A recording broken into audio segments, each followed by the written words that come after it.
Thank you. Good morning. I'm New York's Attorney General Eric Schneiderman. I thank you for joining us here today for what we believe and hope will mark a significant milestone in our collective efforts to deal with the problem of climate change and put our heads together and put our offices together to try and take the most coordinated approach yet undertaken by states to deal with this most pressing issue of our time. I want to thank my co-convener of the conference, Vermont Attorney General William Sorrell, who has been helping joining us here and been instrumental in making today's events possible, and my fellow attorneys general for making the trip to New York for this announcement. Many of them have been working for years on different aspects of this problem to try and preserve our planet and reduce the carbon emissions that threaten all of the people we represent. And I'm very proud to be here today with Attorney General George Jepsen of Connecticut, Attorney General Brian Frosh of Maryland, Attorney General Maura Healey of Massachusetts, Attorney General Mark Herring of Virginia, and Attorney General Claude Walker of the U.S. Virgin Islands.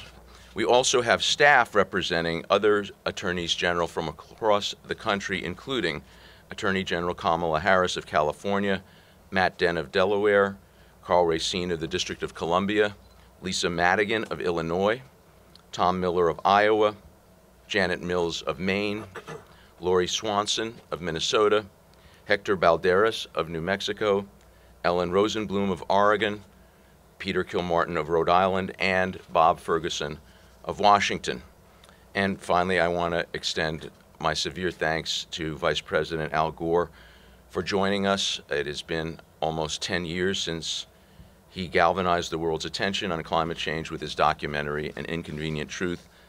And I think it's fair to say that no one in American public life, either during or beyond their time in elective office, has done more to elevate the debate about climate change or to expand global awareness about the urgency of the need for collective action on climate change than Vice President Gore. So it's truly an honor to have you here with us today.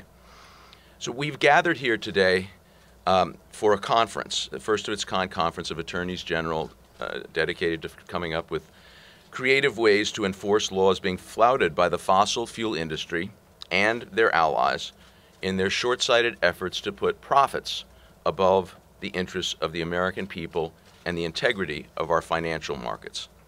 This conference reflects our commitment to work together in what is really an unprecedented multi-state effort in the area of climate change. Now, we have worked together on many matters before, and I am pleased to announce that many of the folks represented here were on the amicus brief we submitted to the United States Supreme Court in the Friedrichs versus California Teachers Association case. We just got the ruling that there was a 4-4 split, so the American labor movement survives to fight another day. And thanks to all for that effort at collaboration. It shows what we can do if we work together, and today we're here spending a day to ensure that this most important issue facing all of us, the future of our planet, is addressed by a collective of states working as creatively, collaboratively, and aggressively as possible. The group here was really formed when some of us came together to defend the EPA's Clean Power Plan, the new rules on greenhouse gases, and today also marks the day that our coalition is filing our brief in the Court of Appeals for the District of Columbia. In that important matter, we are defending the EPA's rules. There is a coalition of other states on the other side trying to strike down the rules, but the group that started out in that matter together was 18 states in the District of Columbia. We called ourselves the Green 19, but now that Attorney General Walker of the Virgin Islands has joined us, our rhyme scheme is blown. We can't be called the Green 19, so now we're the Green 20. We'll come up with a better name at some point. But ladies and gentlemen, we're here for a very simple reason. We have heard the scientists. We know what's happening to the planet. There is no dispute, but there is confusion, and confusion sowed by those with an interest in profiting from the confusion and creating misperceptions in the eyes of the American public that really need to be cleared up.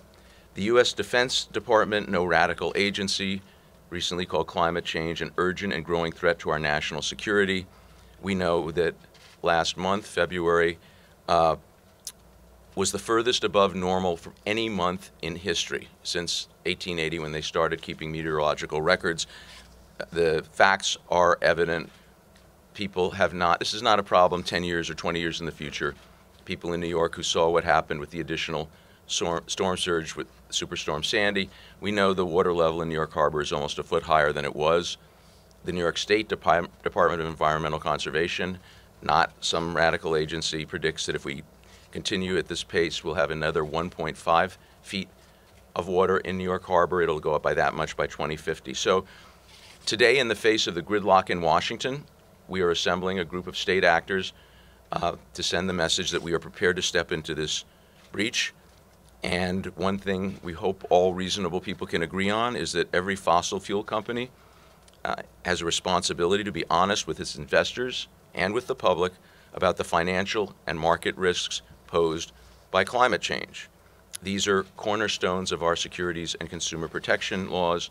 My office reached a settlement last year based on the enforcement of New York securities laws with Peabody Energy, and they agreed to rewrite their financials because they'd been misleading investors and the public about the threat to their own business plan and about the fact that they had very detailed analysis telling them how the price of coal would be going down in the face of actions taken by governments around the world, but they were hiding it from their investors. So they agreed to revise all of their filings with the SEC, and the same week we announced that, we announced that we had served a subpoena on ExxonMobil pursuing that and other theories related to consumer and securities fraud. So we know,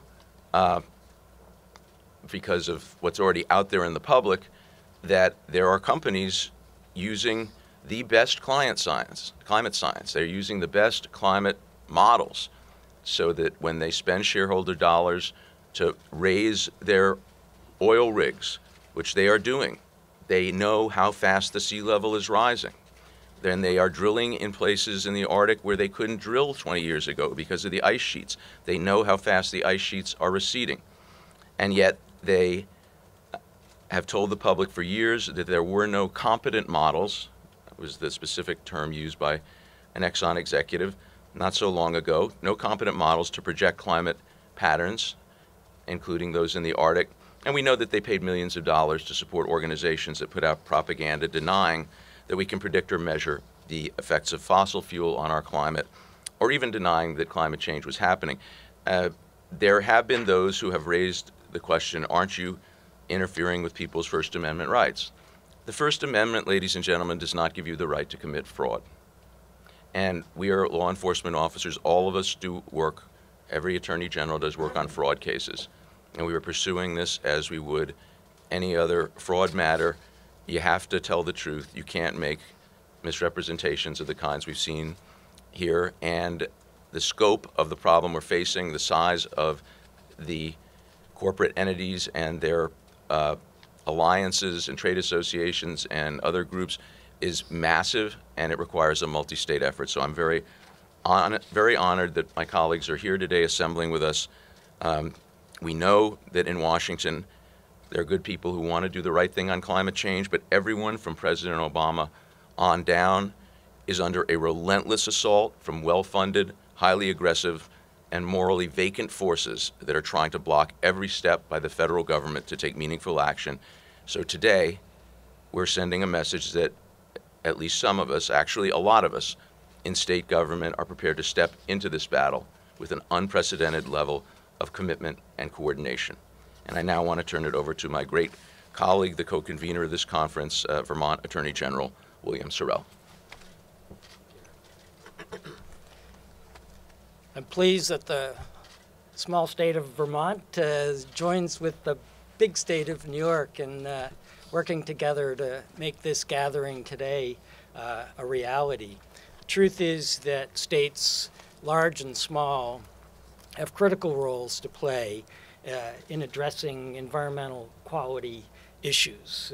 General Schneiderman has mentioned our filing today in the DC Circuit on the Clean Power Plan case. Going back some time, many of the states represented here joined with the federal government suing American Electric Power Company, the company operating several coal-fired electric plants in the Midwest and largely responsible for our acid rain and other air quality issues in the eastern part of the United States, ultimately resulting in what I believe to date is the largest settlement in an environmental case in our country's history. With help from a number of these states, we successfully litigated Vermont's adoption of the so-called California standard for auto emissions in federal court in Vermont, now the standard in the country. And right down to the present day, virtually all of the states represented today are involved in looking at the alleged actions by Volkswagen and the issues relating to emissions from tens of thousands of their diesel automobiles. But today we're talking about climate change, which I don't think there's any doubt, at least in our ranks, is the environmental issue of our times. And in order for us to effectively address this issue, it's going to take literally millions of decisions and actions by countries, by states, by communities, and by individuals. And just very briefly, Vermont is stepping up and doing its part. Our legislature has set goals of a 75% reduction, looking from a 1990 baseline, a 75% reduction in greenhouse gas emissions by 2050. Similarly, our electric utilities have a goal of 75% use of renewable energy sources by 2032. So we've been doing our part. Our presence here today is to pledge to continue to do our part. I'm mindful of the fact that I'm between you and the real rock star on this issue, and so I'm going to turn it back to General Schneiderman to introduce the next speaker. Thank you. Thank you. I'm not really a rock star. Thank you, Bill. It's always a pleasure to have someone here from a state whose U.S. Senator's from Brooklyn. And doing pretty well for himself.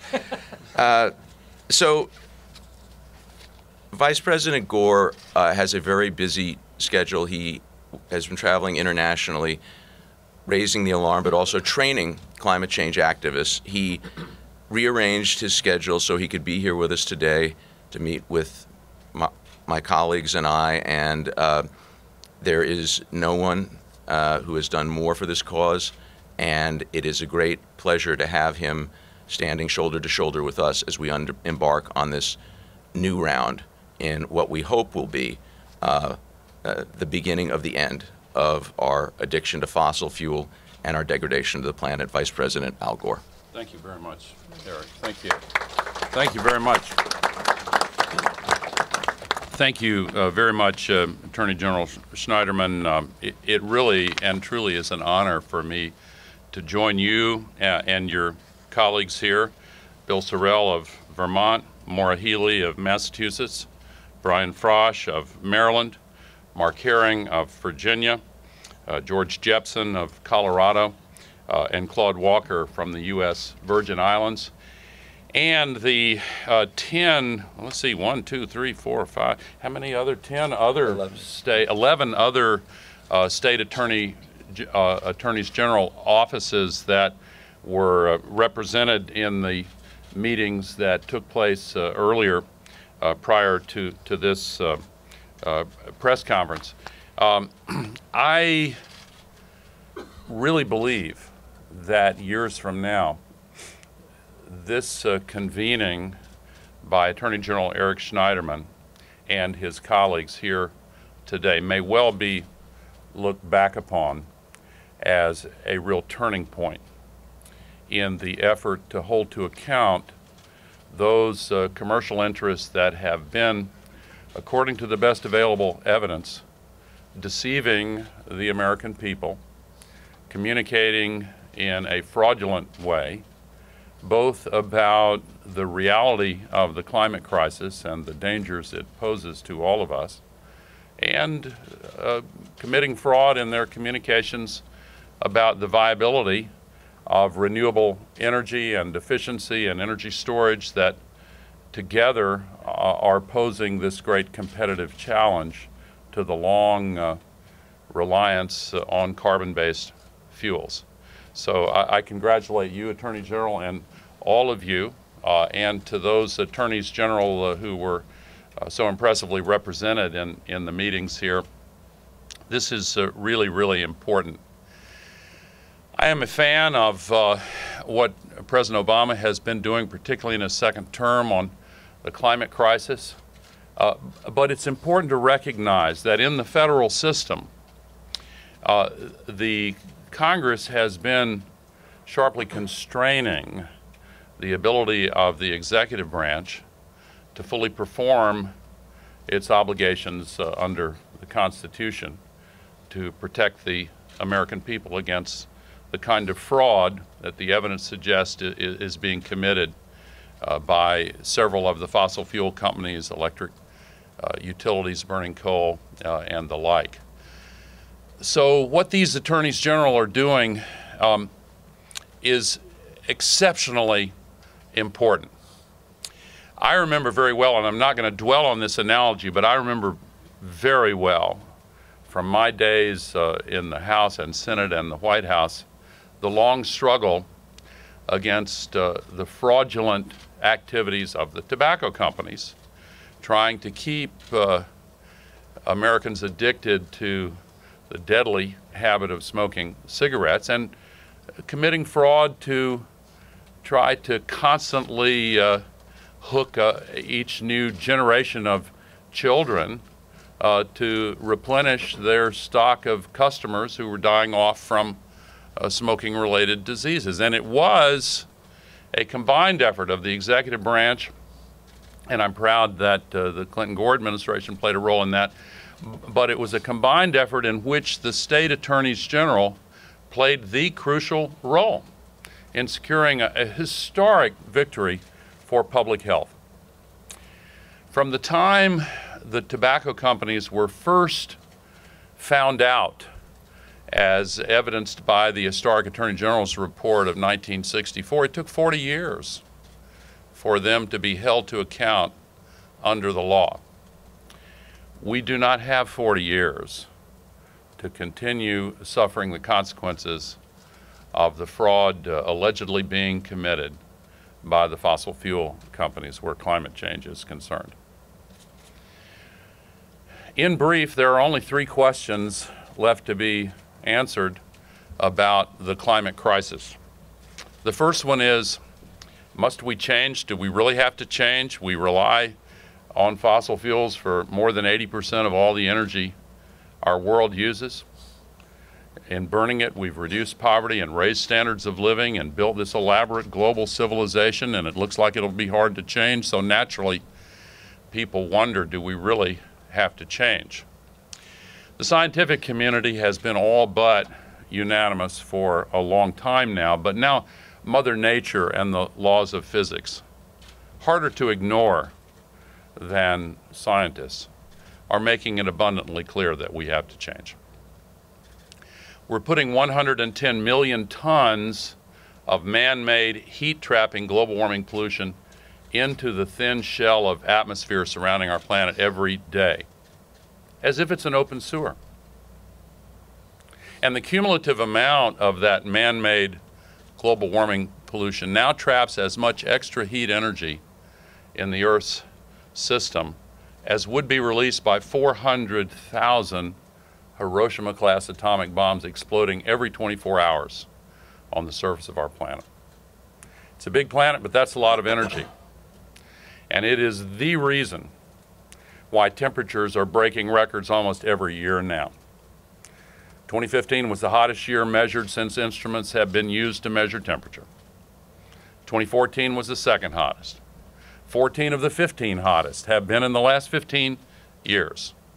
As the Attorney General mentioned, February continues the trend by breaking all previous records, the hottest in 1,632 months ever measured.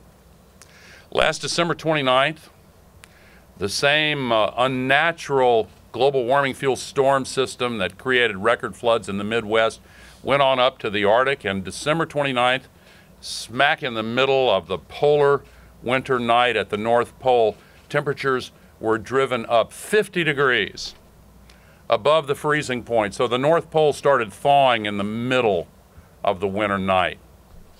Yesterday, the announcement came that it's the smallest winter extent of ice ever measured in the Arctic. 93% of the extra heat goes into the oceans of the world, and that has consequences. When Superstorm Sandy headed across the Atlantic toward this city, it crossed areas of the Atlantic that were 9 degrees Fahrenheit warmer than normal, and that's what made that storm so devastating. Sea level had already come up because of the ice melting, principally off Greenland and Antarctica. And as the Attorney General mentioned, that's a process now accelerating. But these ocean-based storms are breaking records now. I just came from the Philippines, where Super Typhoon Haiyan created 4 million homeless people when it crossed much warmer waters of the Pacific. By the way, it was a long plane flight to get here, and I happened to get, just before we took off, the 200-page brief that you all filed in support of the Clean Power Plan. Really excellent work. Footnotes took up a lot of those 200 pages, so I'm not claiming to read all 200 of them. But the same extra heat in the oceans is disrupting the water cycle. We all learned in school that the water vapor comes off the oceans and falls as rain or snow over the land and then rushes back to the ocean. That natural life-giving process is being massively disrupted because the warmer oceans put a lot more water vapor up there. And when storm conditions present themselves, these storms will reach out thousands of kilometers to funnel all that extra humidity and water vapor into these massive record-breaking downpours. And occasionally it creates a snowpocalypse or a snowmageddon, but most often record-breaking floods. We've had 7 once-in-a-thousand-year floods in the last 10 years in the U.S. And just last week in Louisiana and Arkansas, 2 feet of rain in 4 days, coming again with what they call the Maya Express off the oceans. And the same extra heat that's creating these record-breaking floods also pull the soil moisture out of the land and create these longer and deeper droughts all around the world, on every continent. Every night on the news now, it's like a nature hike through the book of Revelation. And we're seeing tropical diseases moving to higher latitudes. The Zika virus. Of course, the transportation revolution has a lot to do with the spread of Zika and dengue fever and chikungunya and diseases I never heard of when I was growing up, and probably most of you never did either. But now they're moving and taking root in the United States. Puerto Rico's part of the United States, by the way. Not a state, but part of our nation. 50% of the people in Puerto Rico are estimated to get the Zika virus this year. By next year, 80%. When people who are part of the U.S. territory, when women are advised not to get pregnant, that's something new that ought to capture our attention. And in large areas of Central America and South America, women are advised now not to get pregnant for 2 years until they try to get this brand new viral disease under control. The list of the consequences continues, and I'm not going to go through it all, but the answer to that first question, do we have to change, is clearly now to any reasonable thinking person, yes, we have to change. Now the second question is, can we change? And for quite a few years, I will confess to you that when I answered that question, yes, it was based on the projections of scientists and technologists who said, just wait.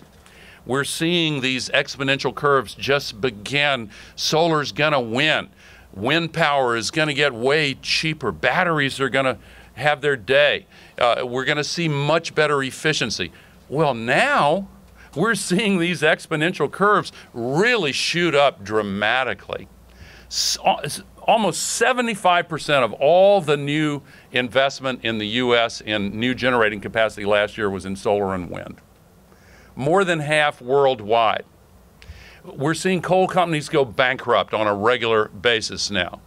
Australia's the biggest coal exporter in the world. They've just the analysis there, they're not going to build any more coal plants because solar and wind are so cheap.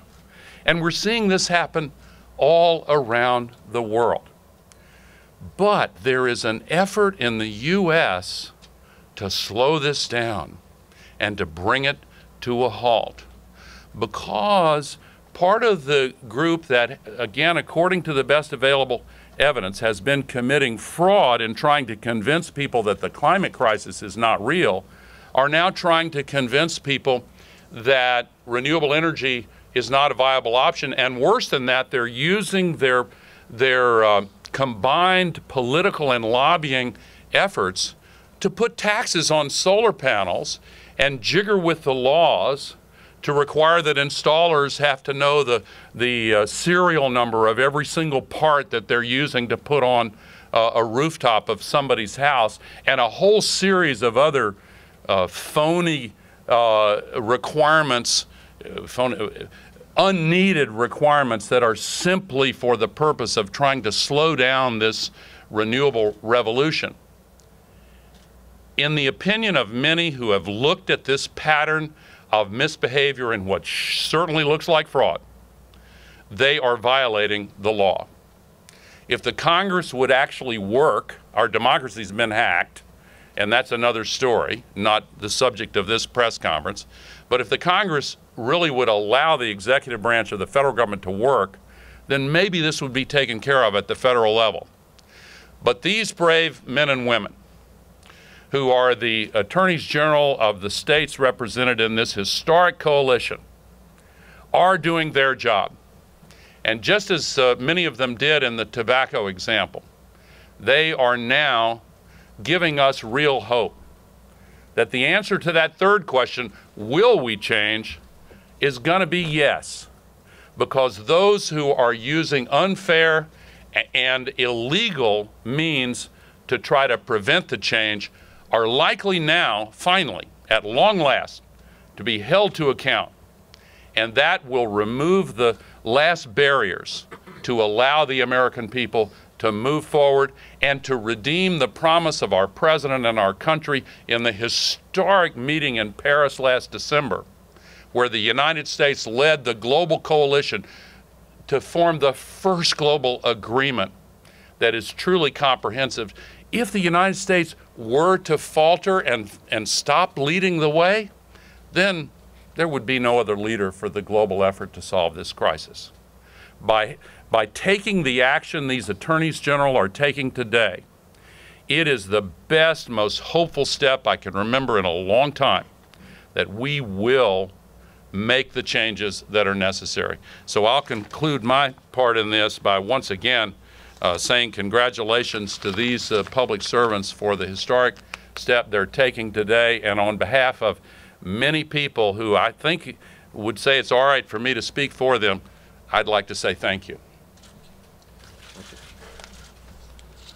Thank you very much. And now my other colleagues are going to say a few words. For whatever reason, I've gotten into the habit, since we always seem to do this, we do this in alphabetical order by state, which I learned when I first became an AG, but I guess we'll stick with it. Connecticut Attorney General George Jepsen, who was our partner in the Friedrichs case and stood with me when we've announced that we were filing in that case. We've done a lot of good work together. Attorney General Jepsen. I'd like to thank Eric and Bill for their leadership on this important issue in convening this conference, and to recognize the man who's done more to make global warming an international issue than anybody on the entire planet, Vice President Gore. In the backdrop of a very dysfunctional Congress, state attorneys general, frequently on a bipartisan basis, have shown that we can stand up and take action where others have not. The Vice President referenced the tobacco litigation, which was before my time, but hugely important, setting the tone and the structures by which we do work together. Since becoming Attorney General in 2011, we've taken on the big banks and their mortgage servicing issues, a $25 billion settlement. We've taken on Wall Street, Standard & Poor's for mislabeling mortgage-backed securities as a 20-state coalition, mislabeling mortgage-backed securities as AAA when in fact they were junk. We're working together on data privacy issues. And now it's time that we stand up once again and take on what is the most important issue of our generation. We owe it to our children and our children's children to step up and do the right thing, to work together, and I'm committed to it. Thank you. Thank you. Now a relatively new colleague, but someone who has brought incredible energy to this fight, and who we look forward to working with on this and other matters for a long time to come, Maryland Attorney General Brian Frosh. Well, first, thank you again to General Schneiderman and General Sorrell for putting together this group, and it's an honor to be with you, Mr. Vice President, and thank you so much for your leadership. I'm afraid we may have reached that point in the press conference where everything that needs to be said has been said, but everyone who needs to say it hasn't said it yet. So I will try to be brief. The climate change is an existential threat to everybody on the planet.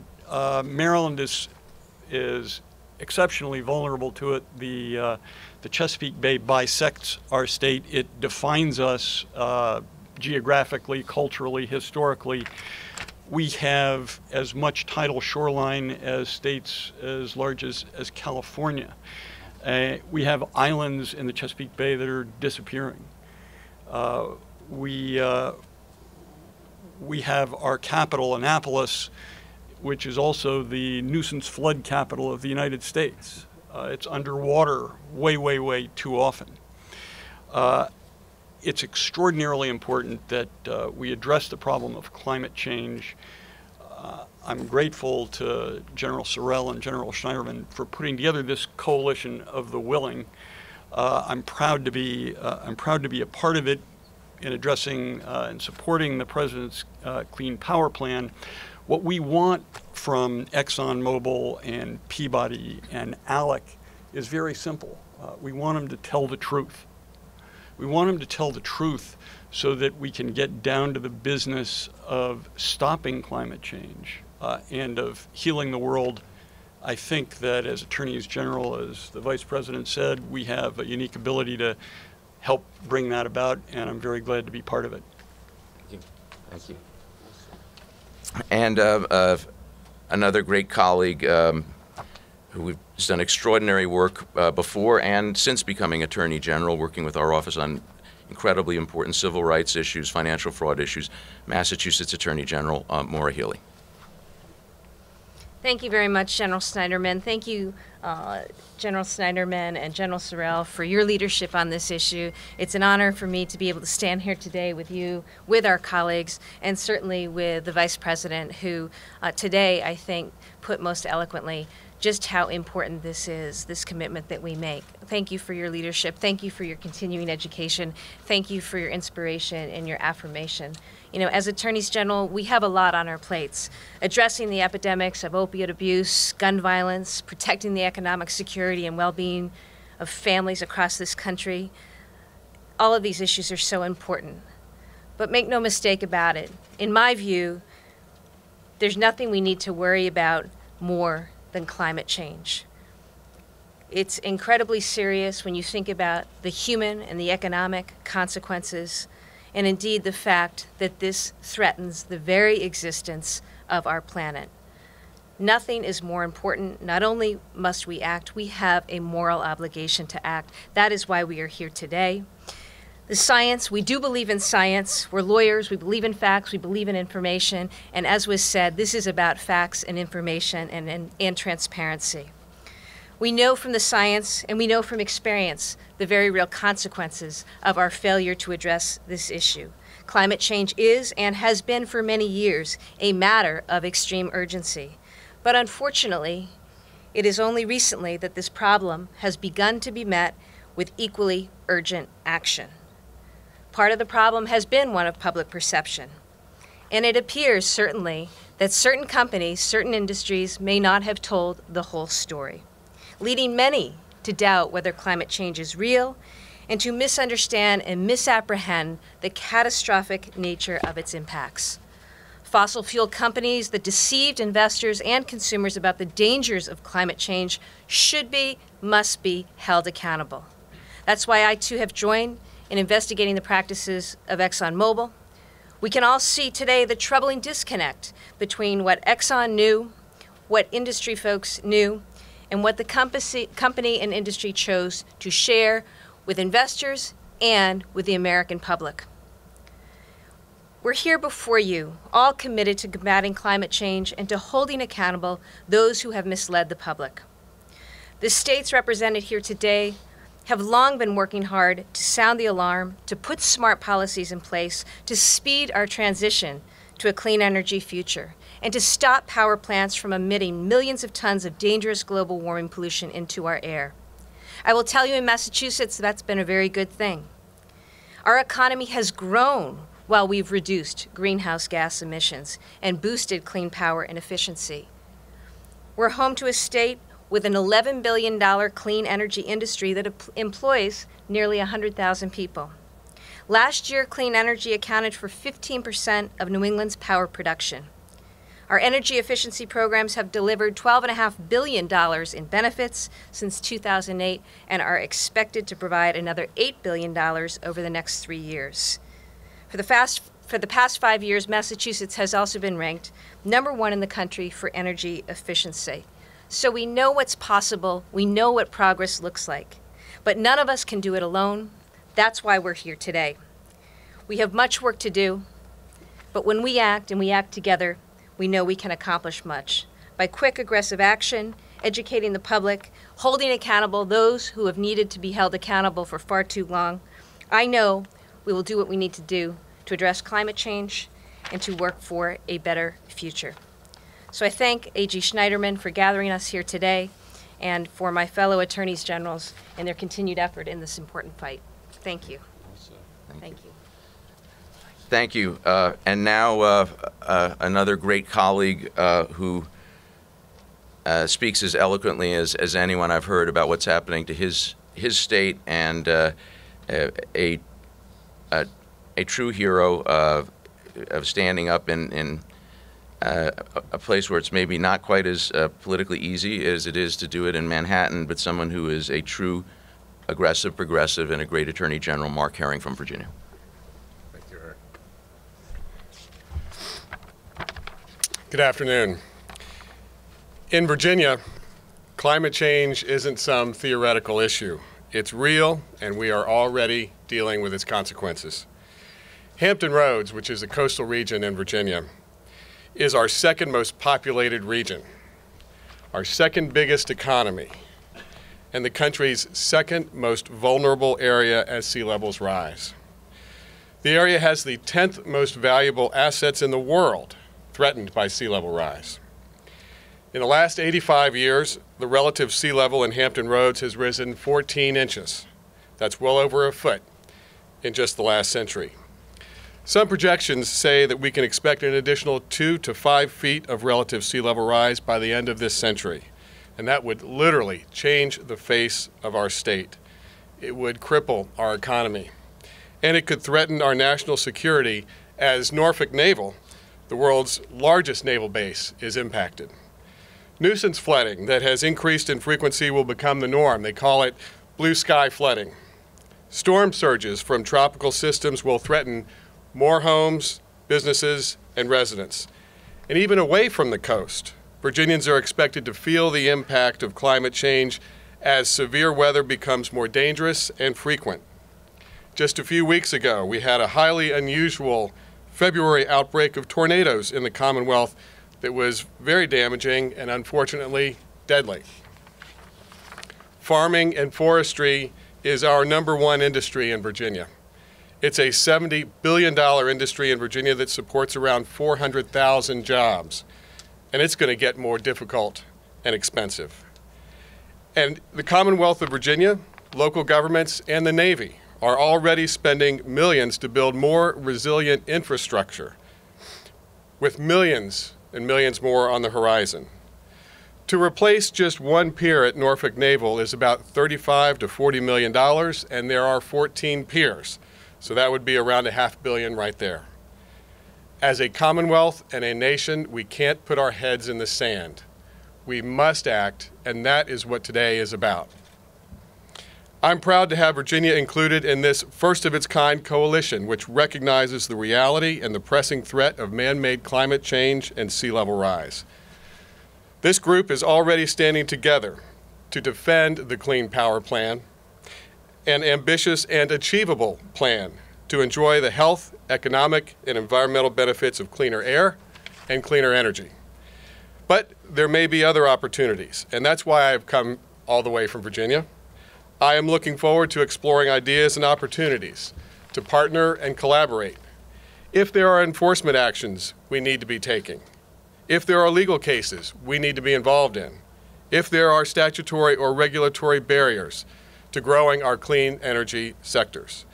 And ultimately, I want to work together with my colleagues here and back in Virginia to help combat climate change and to shape a more sustainable future. And for any folks who would say that climate change is some sort of made-up global conspiracy, that we're wasting our time, then come to Hampton Roads. Come to Norfolk and take a look for yourselves. Mayor Frame would love to have you.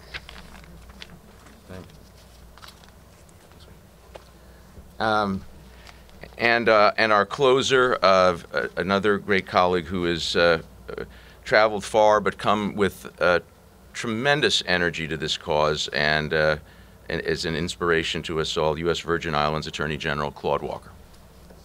Thank you. Thank you, General Schneiderman. Vice President Gore, one of my heroes, I must say. Thank you.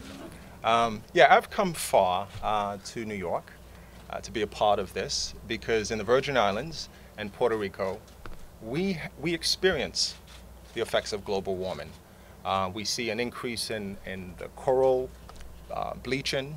We have seaweeds, proliferation of seaweeds in the water, all due to global warming. We have tourism as our main industry, and one of the concerns that we have is that tourists will begin to see this as an issue and not visit our shores, but also residents of the Virgin Islands are starting to make decisions about whether to live in the Virgin Islands. People who have lived there for generations, where their families have lived there for generations. We have a hurricane season that starts in June and it goes until November. And it's incredibly destructive to have to go through hurricanes, tropical storms annually. So people make a decision. Do I want to put up with this, with the power lines coming down, buildings being toppled, having to rebuild annually? The strengths of the storms have increased over the years. Tropical storms now transform into hurricanes when initially they were viewed as tropical storms, but as they get close to the land, the strength increase. So we're starting to see people make decisions about whether to stay in a particular place, whether to move to higher ground, which is what some have said. As you experience flooding, as you experience these strong storms. So we have a strong stake in this, in making sure that we address this issue. We have launched an investigation into a company that we believe must provide us with information about what they knew about climate change and when they knew it, and we'll make our decision about what action to take. But to us, it's not an environmental issue as much as it is about survival, as Vice President Gore has stated. I mean, we try as attorneys general to build a community, a safe community for all. But what good is that if annually everything is destroyed and people begin to say, why am I living here? So we're here today to support this cause, and we'll continue. It could be David and Goliath, the Virgin Islands against a huge corporation, But we will not stop until we get to the bottom of this and make it clear to our residents as well as the American people that we have to do something transformational. We cannot continue to rely on fossil fuel. Vice President Gore has made that clear. We have to look at renewable energy. That's the only solution. And it's troubling that as the polar caps melt, you have companies that are looking at that as an opportunity to go and drill, to go and get more oil. Why? How selfish can you be? Your product is destroying this earth. And your strategy is let's get to the polar caps first so we can get more oil to do what? To destroy the planet further? And we have documents showing that. So this is very troubling to us. And we will continue our fight. Thank you. Thank you. All right. Thank you. And Eric, and I do want to note, Scripture reports David was not alone, in fact, Brother Walker. Eric and Matt will take on-topic questions. Please just state your name and publication. John? John Gore, with the New York Times. I count 2 people who have actually said that they're launching their own investigations. I'm wondering if we could go through the list and see who's actually in and who's not in yours. Well, I know that prior to today, it was, and not every investigation gets announced at the outset, as you know, but it had already been announced that New York and California had begun investigations. You wrote those stories. I think Maura just indicated Massachusetts investigation, and the Virgin Islands has, and we're meeting with our colleagues to go over a variety of things, and the meeting goes on into the afternoon. So I'm not sure exactly where everyone is. Different states have, it's very important to understand, different states have different statutes, different jurisdictions. Some can proceed under consumer protection laws, some securities fraud laws. There are other issues related to defending taxpayers and pension funds. So there are a variety of theories that we're talking about and collaborating, and to the degree to which we can cooperate, we share a common interest, we will. But one problem for journalists with investigations is part of doing an investigation is you usually don't talk a lot about what you're doing after you start it, or even as you're preparing to start it. Hi, Sean McCoy with Inside Sources. A Bloomberg View editorial noted that the Exxon investigation is preposterous and a dangerous abrogation of power. The New York Times has pointed out that Exxon has published research that lines up with mainstream climatology, and therefore there's not a comparison to big tobacco. So, is this a publicity stunt? Is the investigation a publicity stunt? No, it's certainly not a publicity stunt. I think the charges that have been thrown around. Look, we know for many decades that there's been an effort to influence reporting in the media and public perception about this. It should come as no surprise to anyone that that effort will only accelerate and become more aggressive as public opinion shifts further in the direction of people understanding the imminent threat of climate change, and other government actors like the folks you represented here step up to the challenge. The specific reaction to our particular subpoena was that the public reports that had come out, Exxon said, were cherry-picked documents and took things out of context.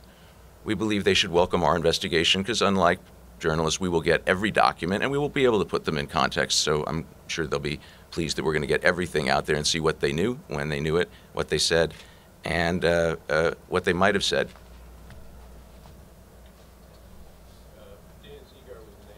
Question for General Schneiderman. What do you hope to accomplish with your Exxon investigation? I'm thinking your reference to Peabody, where really there were some disclosure requirements, but it didn't go a great deal further. Is there a higher bar for Exxon? What do you hope to do? What are the milestones that we should be looking at for that investigation? It's too early to say. We've started the investigation. We've received a lot of documents already. We're reviewing them. We're not prejudging anything. But the situation with oil companies and coal companies is somewhat different because the coal companies right now are, the market is already judging the coal industry very harshly. Coal companies, including Peabody, are teetering on the brink. The evidence that we advanced and what was specifically disclosed about Peabody were pretty clear-cut examples of misrepresentations made in filings with the Securities and Exchange Commission, made to investors. It's too early to say what we're going to find with Exxon, but we intend to work as aggressively as possible, but also as carefully as possible. We're very aware of the fact that everything we do here is going to be subject to attack by folks who have a huge financial interest in discrediting us. So we're going to be aggressive and creative, but we're also going to be as careful and meticulous and deliberate as we can. Could I respond to the last couple of questions just briefly? And in doing so, I'd like to give credit to the journalistic community and single out the Pulitzer Prize-winning team at Inside Climate News, also the Los Angeles Times, and the student-led project at Columbia School of Journalism under Steve Call. And the facts that were publicly presented during in those series of articles that I have mentioned are extremely troubling. And where ExxonMobil in particular is concerned, the evidence appears to indicate that going back decades, the company had information that it used for the charting of its plan to explore and drill in the Arctic, used for other business purposes, information that largely was consistent with what the mainstream scientific community had collected and analyzed. And yes, for a brief period of time, it did publish some of the science it collected, but then a change came, according to these investigations. And they began to make public statements that were directly contrary to what their own scientists were telling them.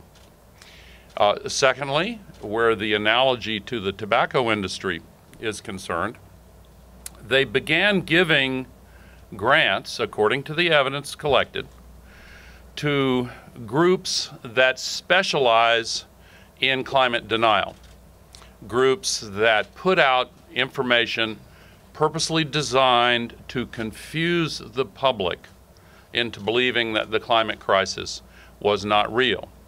And according to what I've heard from the preliminary inquiries that some of these attorneys general have made, the same may be true of information they have put out concerning the viability of competitors in the renewable energy space. So I do think the analogy may well hold up rather precisely to the tobacco industry.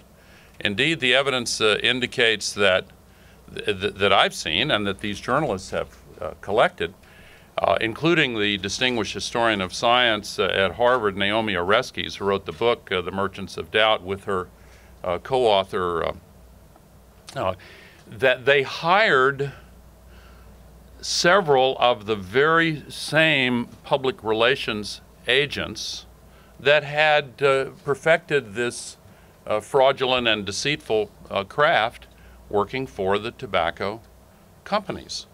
And so I, you know, as someone who's followed the legislative, the journalistic work very carefully, I think the analogy does hold up.